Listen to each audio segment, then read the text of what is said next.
sourdough buns. I'm not quite sure how it's going to work out. I guess we'll see. So what I have here is the equivalent of 1 loaf.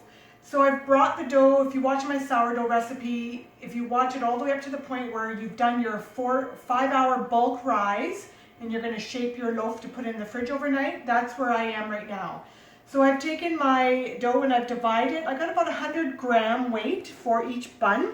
Very sticky. So make sure you put on your scale a little bit of flour on your parchment paper because it is going to stick. I'm also trying to be very gentle with this dough because I don't want to take all the air out. So I'm using a little bit of flour on my hands because otherwise it's just sticking like crazy to my hands right now. So I'm just going to do my roll gently. Don't over roll it. But what you're doing is you're basically trying to make it all nice and smooth on top and get it, your seam down into the bottom. So we're going to let this proof. I think I want it to proof on the counter for an hour before I put it in the fridge so that it has a bit more chance to proof up a little bit before I put it in the fridge overnight. So we're going to just see how this works out. So the sourdough buns, I just have them covered on a cookie sheet. I put a little bit of rice flour on top because I didn't want the saran wrap to stick to the buns overnight.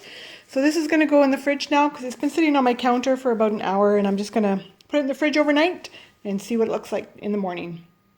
The sourdough buns, because I can't cover them, I'm going to create the steam in the oven with a tray with some boiling water on it. So I can put this in the bottom of my oven. And I've lowered my oven temperature to 450 instead of 475 for the buns.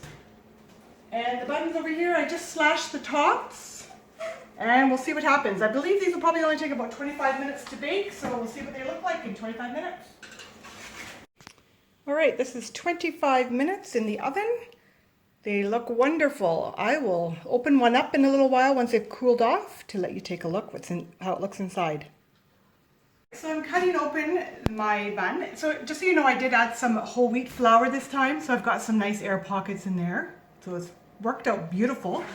It's not as crunchy as an actual sourdough loaf. Maybe if I left it in the oven a little longer, I might try that next time. But this is a really nice dinner loaf, or dinner roll. So let's give this a try. Worked out really good. So this is equivalent to 1 loaf, and it made 10 buns. So give that a try. And so start with the sourdough video that I did a while back, and bring it up to the point where you've done your bulk rise. After the bulk rise, you can shape into your buns. So see how that goes.